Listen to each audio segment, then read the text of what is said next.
Welcome to Concerned Citizens Presents. Concerned Citizens of Laguna Woods is an organization dedicated to peace, economic and social justice, good government, and a clean environment. Every month, we invite an expert to enlighten us on a topic related to our mission. Because Village TV videotapes these presentations, we can share that expertise with a larger audience. We hope you enjoy today's broadcast. Let me start by providing some background to the major interest of our guest tonight. And it focuses on a very special historical figure, whom the ACLU has this to say about him. During World War II, the U.S. government forcibly took over 100,000 people of Japanese ancestry from their homes and held them in internment camps. Fred Korematsu was arrested and convicted for defying the government's order and refusing to go to the camps. Fred appealed all the way to the Supreme Court, and his conviction was eventually overturned after nearly 40 years, except for the time in jail for this dude. Today, the Trump administration's anti-immigration agenda harkens to this stain on our history, even using the site of one of these camps as a detention facility. I did not know that. In Fred's honor, we fight back. And tonight, I have the honor of introducing the founder and executive director of the UC Irvine School of Law, Fred T. Korematsu Center for Law and Equality, Professor Robert Chang. The center was founded to honor and carry on Mr. Korematsu's civil rights mission through the use of litigation, advocacy, clinical education, and research to promote racial equality and social justice. Professor Chang, who comes to us from Seattle University School of Law, is the Sylvia Mendez Presidential Chair of Human Rights in the university, in addition to his responsibilities at the center's as the center's director. He's the publisher of numerous books and articles covering race and interethnic relations, most recently banned the fight for Mexican-American studies in the streets and in the courts. Professor Chang received a B and AB from Princeton University and holds MA and JD degrees from Duke University. Please welcome Professor Robert Chang. Good evening. Thank you so much for inviting me to speak with you today. So my remarks are entitled, What Asian American Legal History Can Teach Us About Travel Bans, Birthright Citizenship, the Trans-Military Ban, and Other Contemporary Issues. And so I thought I would begin, though, with an introduction, a little bit about myself. So I was born in Korea. Louder, okay. I was born in Korea. I say Korea, even though it was South Korea, it was Seoul. I say Korea in part because this North and South Korea, it's a product of US imperial adventures. And the thing that divides the country, in some ways, is the wound that will never heal, although I do dream of reunification. In 1970, I came to the United States with my family. We settled in a small town in Ohio, about 3,500 people, nearly all white. When I went to kindergarten, at this point in time, my parents had given me a name that they thought sounded more American. So instead of Sungchul, I was Robert. I went to kindergarten as Robert. Turns out that in my kindergarten class, there were 3 Roberts. And so the teacher looks at white Robert number 1 and asks, what do you want to be called? He says Robert. She looked at white Robert number 2 and said, what do you want to be called? He said Rob. And so then she looked at me and said, oh, well, I guess that means you're Bob. I went to school Robert. I came home Bob. I explained to my mother, my name's Bob. And I think that she just thought that's the way things happen because that's the way it did happen. I wonder sometimes about my name and in some ways whether or not I would be standing here before you if my parents had not given me a name that they thought sounded more American. Would Sungchul be standing before you? Would Sungchul have been hired by law schools to teach American law? Does Sungchul even like beer? Which I do. I shared that with one of the justices who said very proudly that he likes beer. And so it's a reflection in some ways about the way that you may be regarded, not just because of the body that you occupy, but because of the name that you have. I also grieve in some ways because I can't even pronounce my name correctly. Because I remember being a child tyrant and actually forbidding my mother from speaking Korean to me in public. I made her put a penny in a jar every time that happened. I don't know if I really did that part of it, but that's what I remember. And so I lost the first language that I learned, and it is a loss that I still feel. My formative experience with race and racism took place when I was in 6th grade, and my classmates decided to engage in a month-long festival of name-calling, names that people like me are usually called. The teachers and the administrators knew that it was going on, but they didn't do anything until one day when one of my classmates called me the N-word.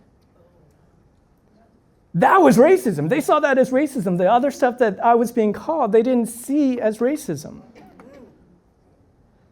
And they had to take it seriously because even though there was a part of my 6th grade brain that was thinking, I'm not that, but in some ways I was that to them. I was the other in their midst. And though I do not know what it is like to be a Black American in the United States, I do know what it is like to be an other. And that's the place that I go to in terms of thinking about how do I make connections to other people.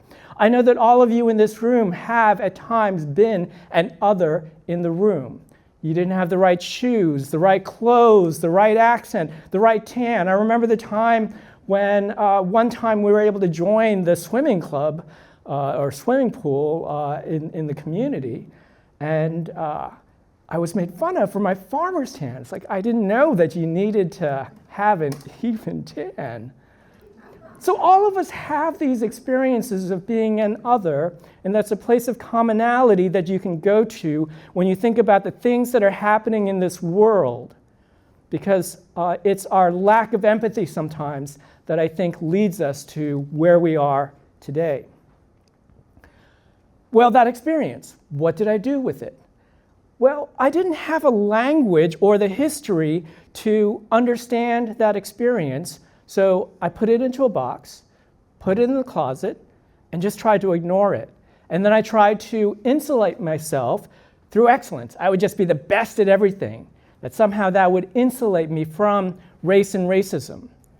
And so I wanted to be the best baseball player, the best soccer player, the best tennis player, and yes, I did play violin, so yes, also the best violin player.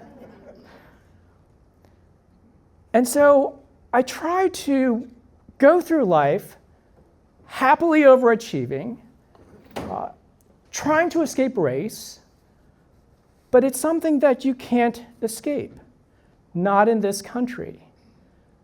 Now, for me, it actually wasn't until law school when I was exposed to feminist legal theory and critical race theory. And I don't know if you've heard about critical race theory, but I'm one of those scary critical race theory people.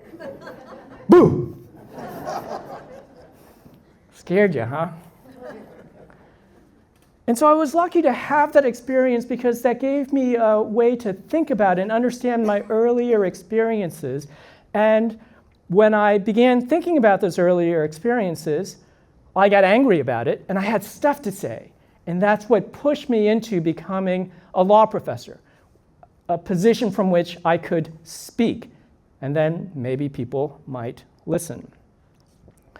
I had the good fortune in 2009 to get the blessing of the Korematsu family to name the center after them. Before we came up with the idea of naming it after Fred Korematsu, a civil rights icon, I was going to name my center the Center for the Study of Race and Inequality, because that's what us academics do. We study things.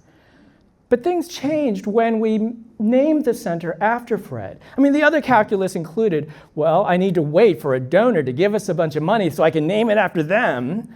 And then if I name it after Fred Korematsu, I lose that opportunity. But naming it after Fred was probably the most important transformative moment in my work, because it changed the way that I did things, and it also created a center that people wanted to be part of. They wanted to join with us in doing this work. It's a heavy responsibility, though, to advance Fred Korematsu's legacy, and I'll talk more about that when I talk about the case. By the way, happy Fred Korematsu Day of Civil Liberties in the Constitution. That was January 30th. The state of California has recognized it as a holiday into perpetuity.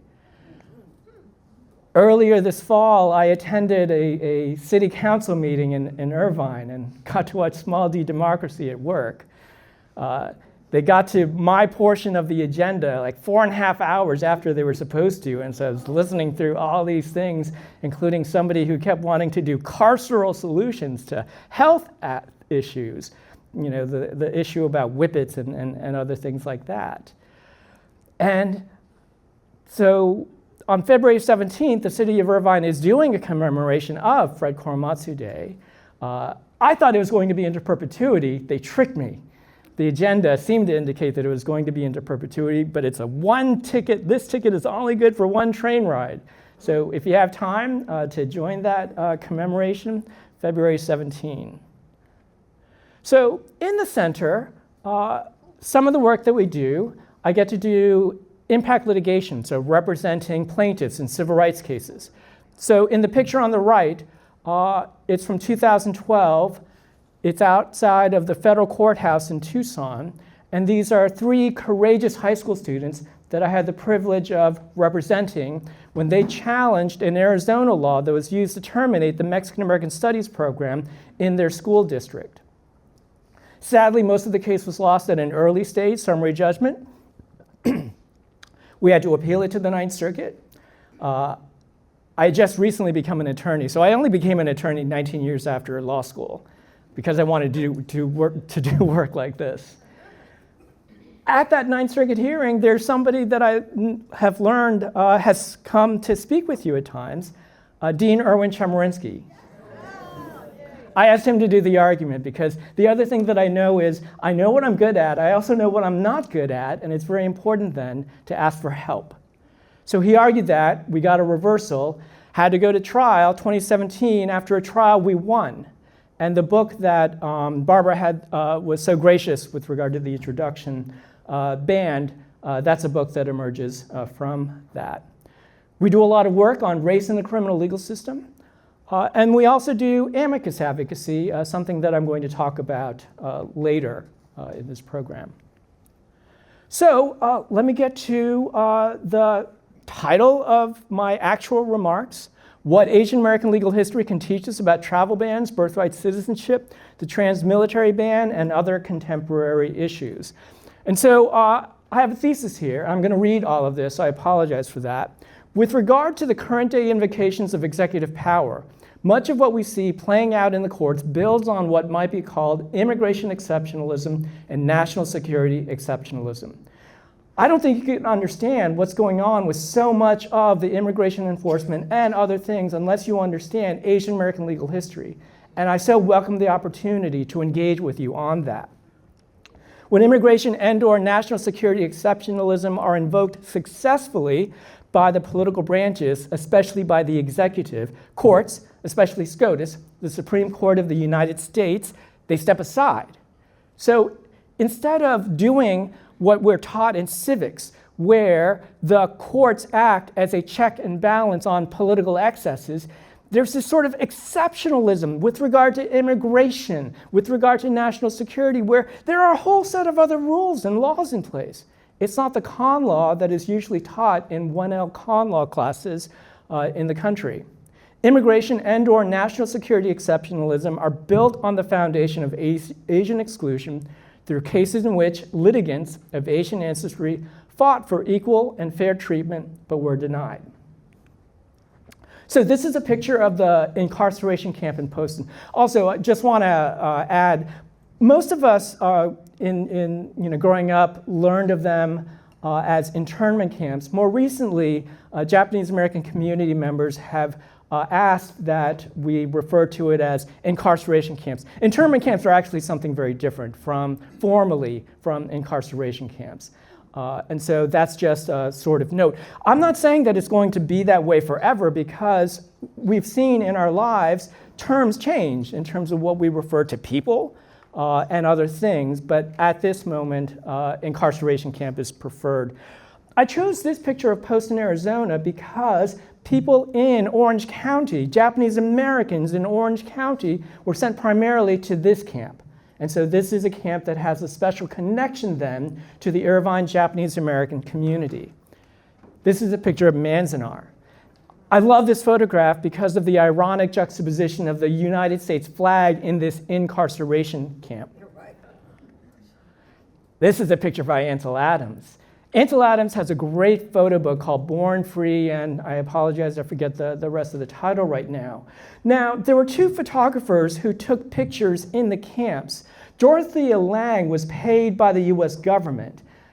Sometimes it's inaccurately referred to, in terms of Ansel Adams, as also having been paid by the US government. He was not. He went as an individual citizen to the camps to document the things that he was seeing there, including just gorgeous photos like this one, if gorgeous can describe an incarceration camp. So as we're thinking about that, right, so those pictures, sort of one moment, jump forward to today, because again, I don't think you can understand what's happening today unless you understand what took place before. And so here we have the arrest of Rumeza Ozturk. She's the student from Tufts University who was in Boston, and she was apprehended by ICE officers with no warning on the street because she had co-authored an op-ed. First Amendment? Yeah. And then in the upper left, I guess there's a pointer here, right? I'll just say upper left. I never use the laser function on these things, and I know the pointer can be. In the upper left, it's a picture of the National Guard, the federalized National Guard, outside of MacArthur Park in Los Angeles, not too far from here. And then in the bottom left is a picture of Van Nuys the day after the US Supreme Court did an emergency stay of the injunction that had been put into place to stop racial profiling by ICE. So as part of the Korematsu Center, there is a clinic affiliated. It's taught by Professor Annie Lai. It's the Immigrant and Racial Justice Solidarity Clinic, and they are co-counsel to the plaintiffs who challenged this practice by ICE, along with a number of other organizations, and they got a great ruling from the district court. The district court said, you can't do this. You can't stop people based on their race or ethnicity, based on their accent, based on the language that they speak, or because they're at a Home Depot or at a car wash. You can't do that. Appealed for an emergency stay of it to the Ninth Circuit. Ninth Circuit said no, like what the district court did is fine. And so then they went to the emergency docket, the shadow docket, and asked for emergency relief from the US Supreme Court. And the US Supreme Court said, well, we're going to stop the district court's order. We're going to let ICE continue this while the merits of the claim are being adjudicated. I hate the emergency docket. Now, one thing about the emergency docket, in the last year, the administration won 21 of 24 trips to the US Supreme Court on the emergency docket. This is where the lower courts say this is wrong, this is unconstitutional, and yet the US Supreme Court says, well, while we're figuring all this out, we're going to let this go on. 21 out of 24. A much higher success rate than under Biden, much higher success rate than during the Obama administration. Right after the US Supreme Court put that stay, you saw an escalation in the violence that ICE engaged in. a direct impact. And one of the things that emerged from that emergency stay case, Vasquez-Perdomo, is that the concurrence explaining why the court issued the stay was authored by Justice Kavanaugh. And now we have a new phrase out there. It's called the Kavanaugh stop. So racial profiling by ICE is now called a Kavanaugh stop. And we'll see if that embarrasses him enough to change his views or whether he digs in. So people of Asian ancestry started to come to the United States following the discovery, in larger numbers, following the discovery of gold in California. When people of Asian ancestry came to the United States, they didn't quite know what to do with people who look like this. And so this is a TED Ed animated video that I wrote the script for. During the pandemic, I was so excited. I got an email from TED Ed asking me to do something. I was excited because they were like, oh, I'm getting invited to do a TED Talk. They quickly tell me, no, we just want you to write the script for an animated video. They didn't even let me do the voiceover. If you listen to this, there's somebody with a British accent. But I'm so proud of this because it's actually been viewed about 1.3 million times, which is about 1,299,999 more than my law review articles. And so one of the early cases that shows in some ways the difficulties that this country had in figuring out what to do with people like us is a case called People versus Hall. George Hall killed Ling Sing, and he was convicted of murder. He challenged his conviction to the the California Supreme Court, and his argument was that the testimony of Chinese witnesses had been improperly admitted. Now, the statute at the time said no black or mulatto person or Indian shall be allowed to give evidence in favor of or against a white man. No black or mulatto person or Indian shall be allowed. Well, what do you do with people of the so-called Mongolian race? The California Supreme Court said, well, Indians in the United States came from Asia. And because Indians in the US came from Asia, that word Indian includes people from China now. Then realizing perhaps that they were on thin ground, they said, well, black just means not white. Now, if you know anything about statutory construction, if black really means non-white, you don't need the words mulatto or Indian. Those are called surplusage, the fancy term for that. If you've been to law school, if you remember, and if you haven't, that's what it's called. So black means non-black. Going to what was the point about this? Well, we can't trust the testimony of people of color, and so we need to protect white people from this, and so the conviction was overturned. Injustice in that case, but it also led to widespread violence authorized, because when you have violence that can't be held to account, what do you see more of? You see more violence, and that's the real danger about our current moment. When there's so much violence to which there is no account, and then what are we going to see more of? And so there was this question, well, how are we going to manage the Asian threat? So the easiest way with regard to people of Asian ancestry is that at that point in time, there weren't too many people who look like me here. So we can just stop them from coming, so immigration restriction. The first effort was the 1875 Page Act, and that was actually directed against Chinese women. And it was based on stereotypes about Chinese women and sexuality and being prostitutes. So furthering and fostering certain very negative stereotypes. But it was also intended to prevent family formation in the United States. Because if Chinese men are here and you have anti-miscegenation statutes in place, you're not going to get the next generation if you prevent Chinese women from coming. And so that was part of the argument behind the 1875 Page Act, followed by the 1882 Chinese Exclusion Act, where Chinese laborers were forbidden for a period of 10 years, but it also included a provision that forbid any court from granting naturalization to people of Chinese ancestry. There's a case called Che Champing versus the United States that I'll say more about in a moment. So the thing about immigration is that people come to this country because they're trying to seek often economic opportunities, and guess what? Capital has a thirst for cheap labor. Chinese laborers satisfied capital's thirst. When that spigot of cheap labor was cut off, the next group that came in large numbers were people from Japan. When people from Japan were perceived as a threat, it was actually resolved through a political agreement between the Japanese government and the United States, between Teddy Roosevelt. I don't know why it's the agreement of 1907 to 08. Like, did they actually stretch it over midnight, and that's why, or, on New Year's? I don't know why. I've looked into it. I still don't know the answer. So then, after the threat of Japanese labor is cut off, the next group to come in large numbers were South Asians. And so when they were perceived as a threat, the 1917 Geographic Barred Zone Act was put into place. And the thing is, Congress got better about the way that it discriminated. And so 1882, it was the Chinese Exclusion Act. 1917, you just take a map and you say Asia, and they set off longitude and latitude and said people from this area can't come in. So in some ways you hide it. It's no longer facially discriminatory.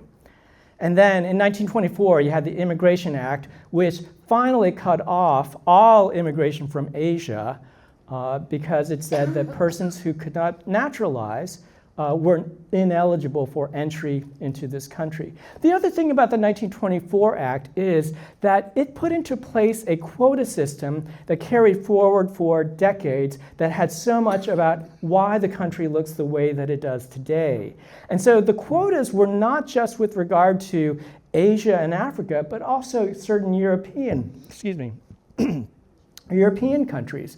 And the thing is, it started with an emergency bill in 1921 where they said, I'll power through it.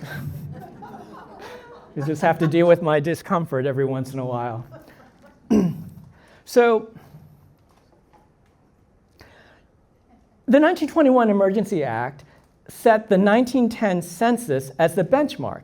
And so it looked at what America looked like in 1910 and multiplied that by a percentage. And so immigrants from those countries, it was multiplied by a percentage, and in the future, that's who was permitted to come in. In 1924, they said, well, by 1910, we already had too many people that we didn't want, and so they changed the date. They said, we kind of like what America looked like in 1890, and so we're going to use 1890 as the benchmark, carried forward for decades. Now, the 1924 Act had a loophole, though, because the Philippines, as a result of the 1898 Spanish-American War, was a U.S. colony. And so Filipinos were able to come in as U.S. nationals until they decided they didn't want that any longer. And so that resulted in the 1934 Tydings-McDuffie Act, where Congress said, we're going to give the Philippines independence in the future, 10 years or so. And because we're going to give independence 10 years from now, we'll reclassify them as no longer U.S. nationals. But in each of these instances, these are efforts by the political branches to restrict immigration, and all of it perfectly legal because of something that I'm going to talk about in a moment. The other thing is that all of this was underwritten and overridden by violence. And so I just wanted to give you, I could have chosen any year between 1924 and 1963. But in 1963, here are the numbers. So the continent quotas per year, Europe, 103,000, from Asia, 2,000 some odd, from Africa, 1,000 some odd. So if you wonder why America looks the way that it does, it's by design. And most Asian countries were limited to 100 per year. There's actually a story about how even though Chinese people could not come in under the Chinese quota that actually formally existed during World War II and preceding World War II, there were Jews who made it from Europe to China who were then able to come in under the Chinese quota. That's how crazy all of this is. So earlier, I skipped the 1889 case of Che Champing versus the United States. So Che Champing's terrible, horrible, no good, very bad day. So Che Champing came to the United States in 1873, and then he went to visit China in 1888. In 1884, the US put in a new law that said if you're going to go back to China, you need to get a certificate of return. And so before he left for China, he followed the rules, he got a certificate of return. And then when he returned, about a year after he had left, he left on September 7th or 8th of 1888. Transportation technologies being what they were then, it really was a slow boat from China. He didn't get there until October 7th.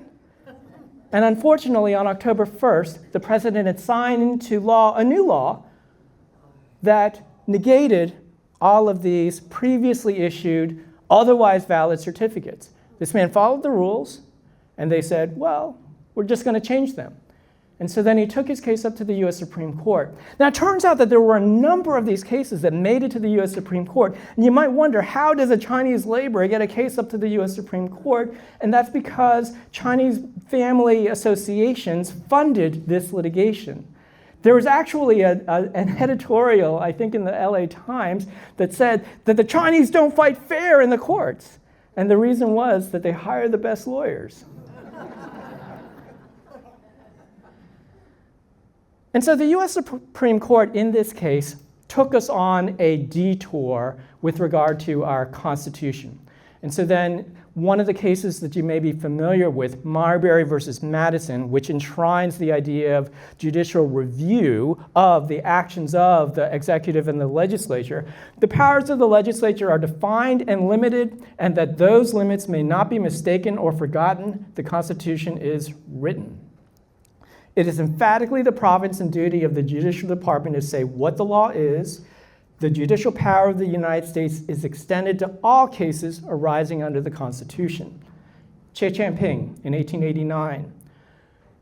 If, therefore, the government, through its legislative department, considers the presence of foreigners of a different race in this country who will not assimilate with us to be dangerous to its peace and security, their exclusion is not to be stayed because at the time there are no actual hostilities with the nation of which the foreigners are subjects, and this is the killer line. This determination is conclusive upon the judiciary. So this is where the court embarks on this doctrine, this new doctrine that's called the plenary power doctrine. And with regard to plenary power, that means that the courts, even though we tell this story about the role of the courts and judicial review, checking the excesses of the political branches, not with regard to the border. You can see how this is important now with regard to the policing. You get special rules when you're dealing with the border. And then dangerous to its peace and security. That's also the transition from thinking about immigration as a national security issue, because that's the other place where the courts tend not to step in because, oh, what do we have to say? How do we judge whether the political branches are acting properly when we don't have the expertise, we don't have the knowledge, so they tend to stand down. This led to eventually to show your papers laws. 1892 Geary Act, you needed at least one credible white witness. One important aspect about Fong Yu-ting includes that the court there said that deportation is not punishment. Deportation is not punishment. That's critical because that's why immigration is a civil matter and not a criminal matter. If deportation were a criminal matter, we would have other constitutional protections in place, but it's a civil matter, including you don't have a right to an attorney. And if you don't have an attorney, it makes it very hard to challenge your treatment in the deportation proceedings. The other thing that the court began doing, it said, oh, we're going to allow Congress to pass laws that strip us, the federal courts, of our jurisdiction. And so in the Immigration Act of 1891, I actually don't think it's a jurisdiction stripping clause. I think that the court interpreted that way because they wanted to find otherwise. And this is carried forward in these two cases. The case United States versus Zhu Toy is particularly troublesome. Zhu Toy was born in the United States, went to China, returned, and was told he could not enter. The US government did not believe that he was a US citizen. We've heard that a couple times recently. They didn't believe that he was a US citizen. Somehow he made it to federal district court, a habeas petition, and the federal district court judge said, I believe you, because he was able to present more evidence. Federal district court judge says, you're a citizen, you were born here, you get to re-enter your country. The US Supreme Court said, we're going to treat the 1891 Act as jurisdiction stripping.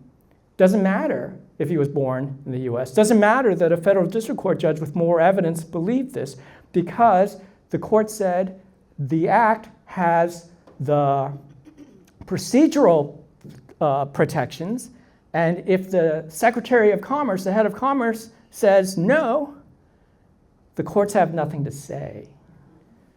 And you can see echoes of this, especially in the way that the government keeps making the arguments in so many of these deportation cases. But it's all built on this foundation.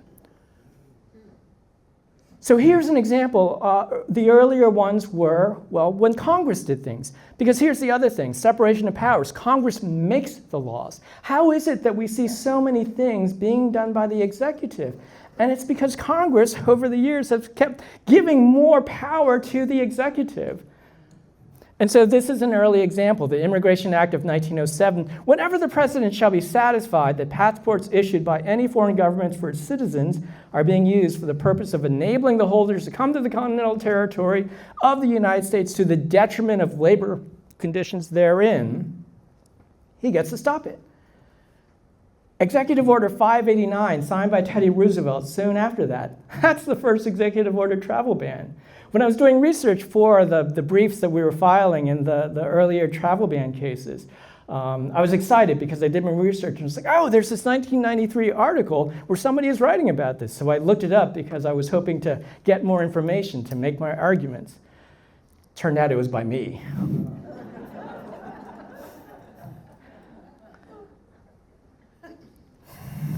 Nothing more to say there.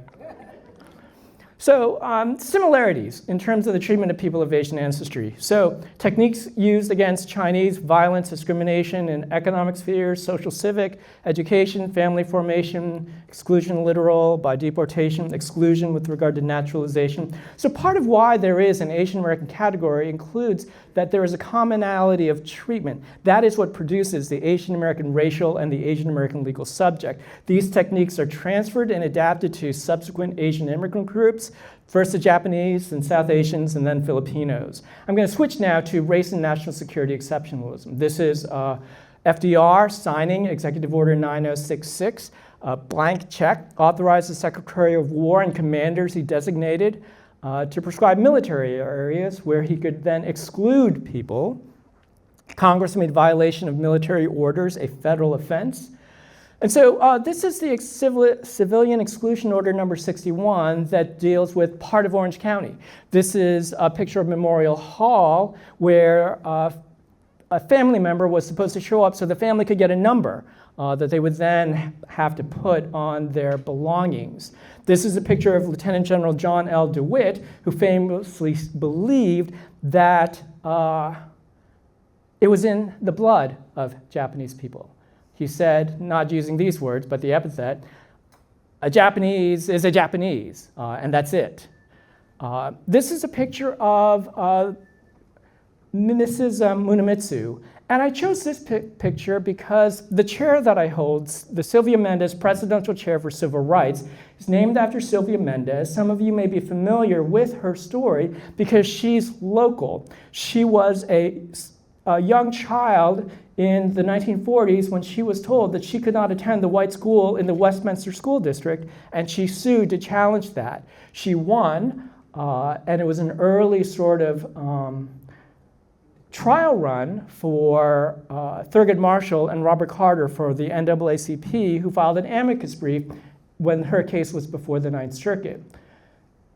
Though her case only forbids segregation with regard to Mexican-American children because not authorized under the Constitution. It was really a narrow ruling. Constitution says you can segregate black kids and Asian kids, but it doesn't say anything about Mexican-American kids.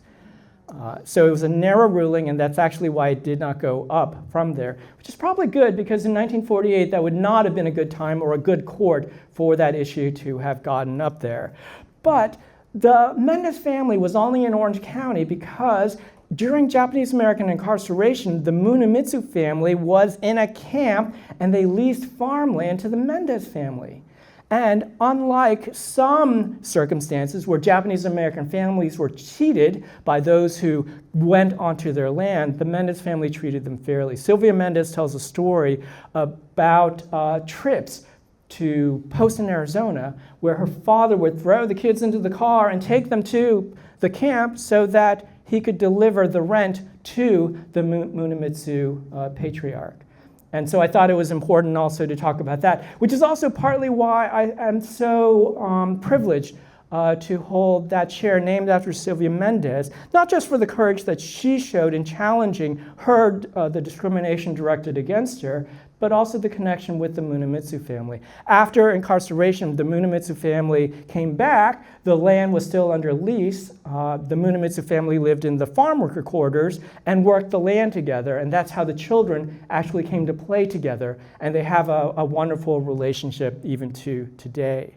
This is a picture of a girl during the relocation. So Walmart was selling this, and they were advertising it as the perfect wall art for any home, bedroom, playroom, classroom, dorm room, or office workspace, without any indication that this was a picture of a girl being removed from her home.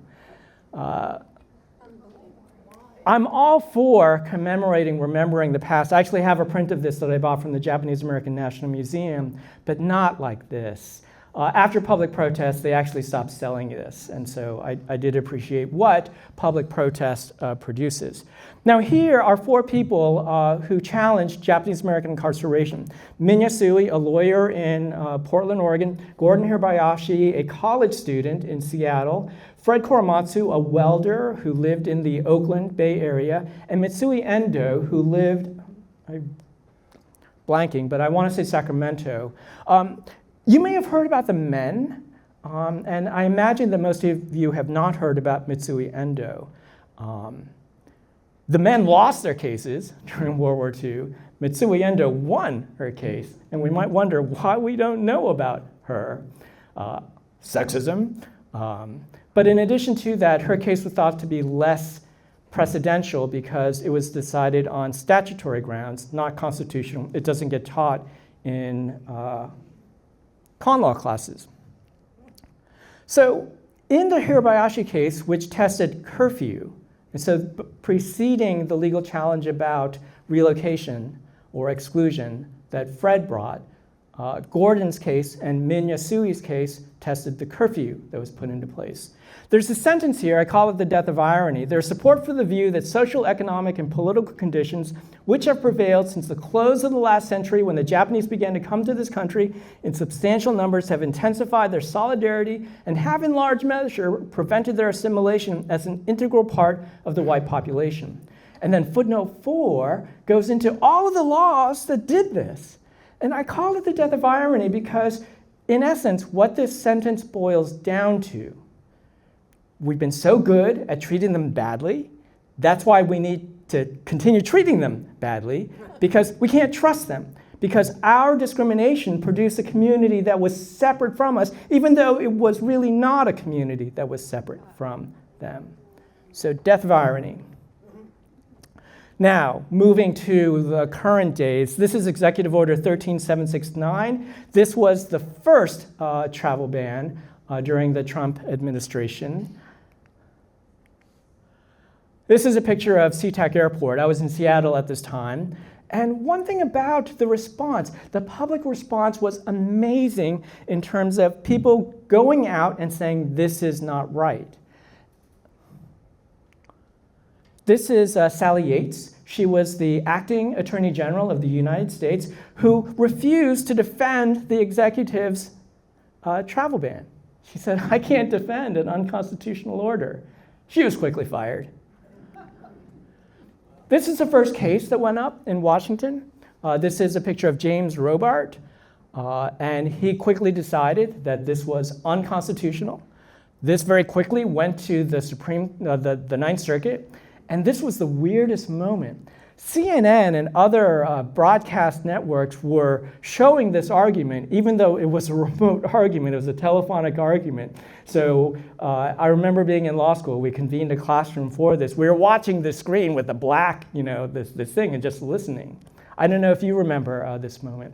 The Ninth Circuit quickly said that the president had overreached. After the losses with regard to the first executive order, it was very frustrating because the president said, I'll take it back, and then I'll issue a new one. So then we have to go through this all over again.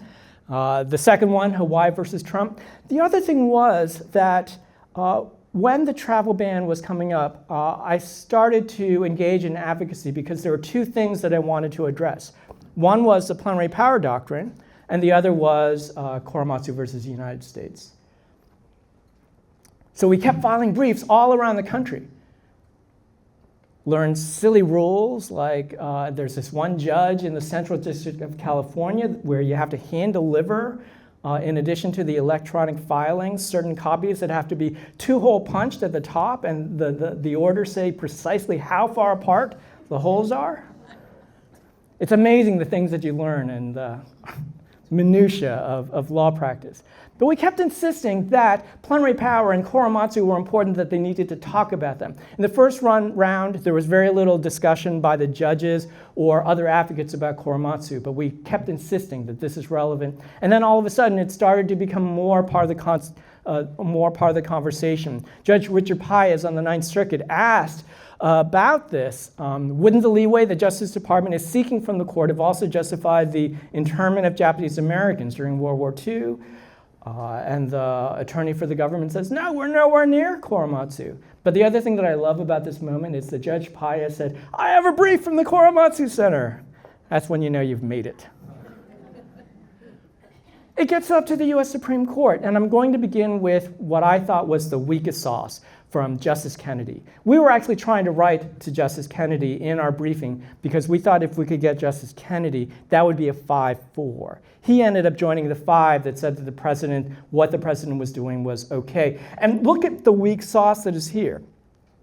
There are numerous instances in which the statements and actions of government officials are not subject to judicial scrutiny or intervention. So he's saying there are things that can be done where the judiciary just doesn't do anything. But the oath that all officials take to adhere to the Constitution is not confined to just the things that the judiciary can act on. Indeed, the very fact that an official may have broad discretion free from judicial scrutiny, makes it all the more imperative for him or her to adhere to the Constitution and to its meaning and its promise. And that's why I could just call it weak sauce. Like, oh, well, they're supposed to do it, even though we're not going to tell them they have to do it, but they're supposed to do it, as though that will leave us in a happy place. Chief Justice Roberts decided that he had to address Korematsu, and he says, Korematsu was gravely wrong the day it was decided, has been overruled in the court of history, and to be clear, has no place in law under the Constitution. Did you know there's a court of history? I want to get appointed to that court of history. I think that would be a fun court to be on. Is that really overruling Korematsu? It's now understood to have overruled or at least abrogated it, but the real danger point is pointed out by Justice Sotomayor, who says that actually what they're doing is the same thing as Korematsu, and that is more dangerous than Korematsu. And part of the reason is that Korematsu had become kryptonite. You couldn't cite to it or rely upon it, even if it was your best authority. You just couldn't rely on it because everybody knew it was racist. Trump versus Hawaii allows for the same thing in Korematsu, and it's dangerous because it doesn't have the same history. Separated at birth. Korematsu versus the United States, facially neutral executive order, national security. Trump versus Hawaii, facially neutral executive order, national security. Strong evidence of animus, strong evidence of animus. Deference to the executive, weak judicial review, weak judicial review. separated at birth. I think these cases are the same, and Trump versus Hawaii is more dangerous because now it's authority for so much of what we're seeing today. And so you see what I'm doing here. Speaking of birth, birthright citizenship. One of the first things that the president did upon taking office, that's January 20th, the day he took office. So cases went up. The US Supreme Court held arguments, not on the merits of what the president did, but instead on this idea of nationwide injunctions. Can a district court judge issue an injunction that affects the entire country? And they chose this as the vehicle because they wanted to speak on it, and they said no. So when we think about the power with regard to citizenship, the US Constitution actually says very little about, well, it says nothing actually about immigration. It says very little about citizenship. Says something about naturalization. Congress shall have the power to establish a uniform rule of naturalization. Congress used that power with the Naturalization Act of 1790 and limited naturalization to free white persons. The issue then of, well, can a black person be a citizen? And this is actually a weird civil procedure case, and it has to do with whether a court can even have jurisdiction, because is he a citizen who can sue in federal district court?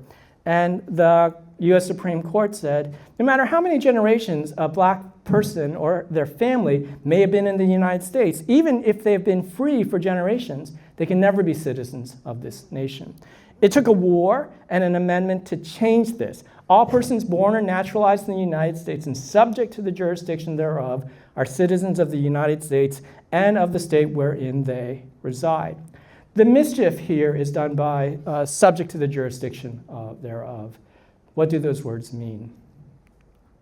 In a case called Wonky versus the United States, the court said subject to the jurisdiction was actually very limited. It's only limited to the children born here of diplomats from another country or children born of an invading army.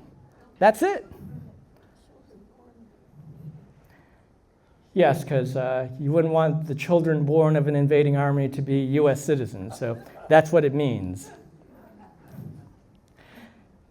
If you get the opportunity to read this opinion, I mean, it's remarkable like how far and how selective they are in terms of the history that they rely on. But this enshrines the idea of birthright citizenship, which is being questioned today.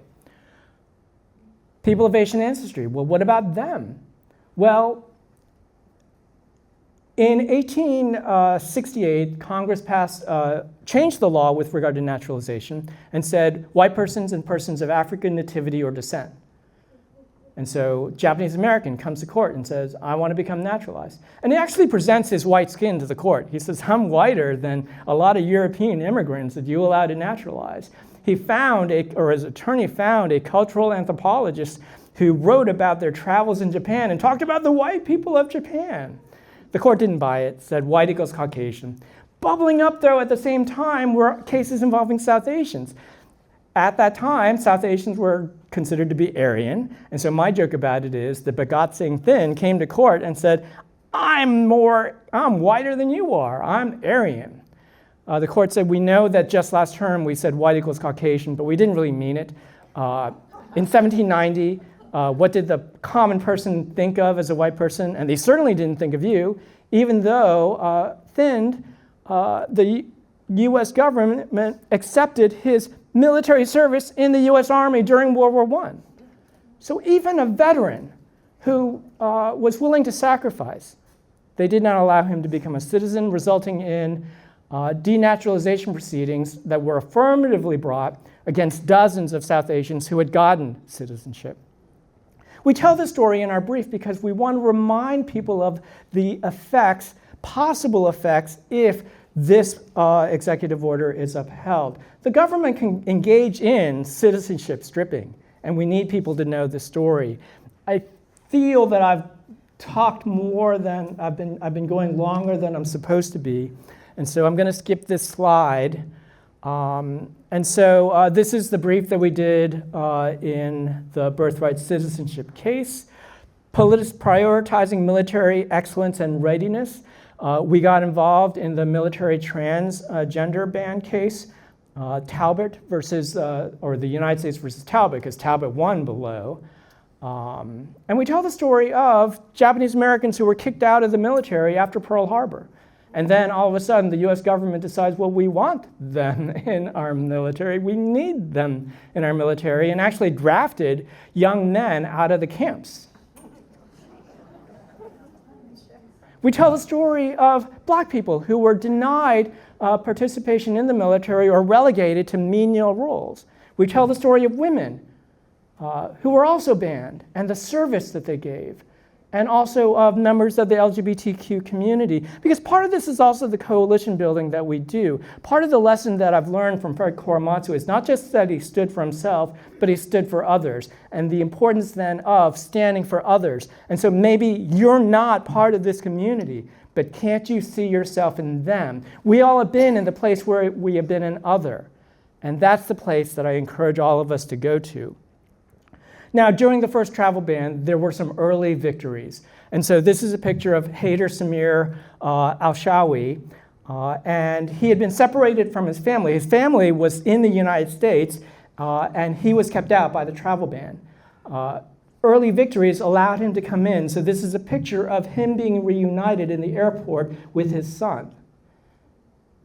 And the work that we're doing, the work that all of us can participate in, it's to allow stories like this to happen instead of stories like that. And so with that, thank you. Those are my remarks.